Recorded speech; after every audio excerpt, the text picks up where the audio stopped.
bringing that newborn home from the hospital, you know, there's no manuals that come home with them, so it can be like exciting and super terrifying at the same time. I remember when I brought Taylor home from the hospital, I had no clue what to do with him. So all I did was hold him, because I was just afraid to even put him down. Right, I know. Well, to demystify those first few days at home, we've invited Dr. Laura Jana from the Pampers Parenting Network. She is the author of Heading Home with Your Newborn. Wonderful book. She knows what she's talking about.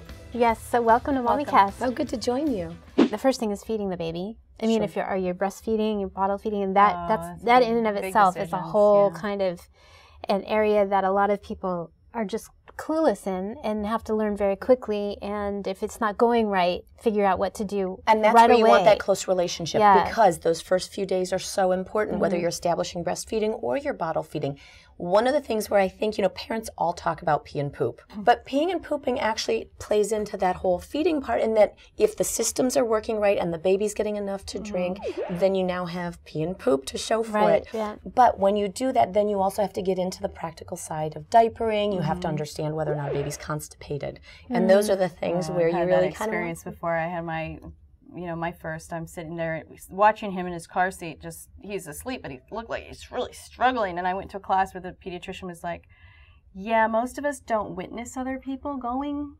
A lot of us make those faces, and that's okay. It's not a sign of constipation. It's just they're going. And I was like, oh, what a relief, Right. Constipation throws people because babies can make a whole lot of noise and effort and not be constipated. Right. But it is something to discuss with your pediatrician. The other thing is the colors of poop.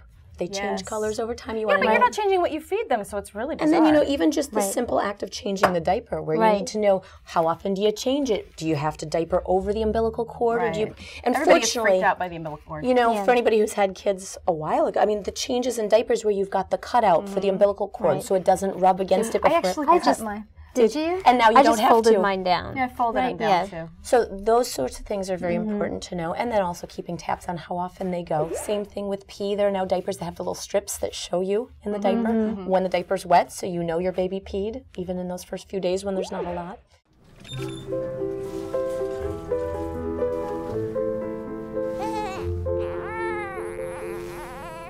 A touch can be so calming, but on newborn sensitive skin, it should be as gentle as possible. Now Pampers Sensitive are the only sensitive diaper and wipe clinically proven mild on some of the most sensitive skin.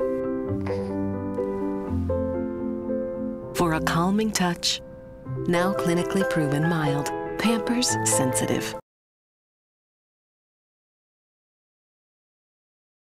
Pampers Gifts to Grow Rewards program recognizes all that you do for your baby by giving you something back. For more information, go to www.pampers.com.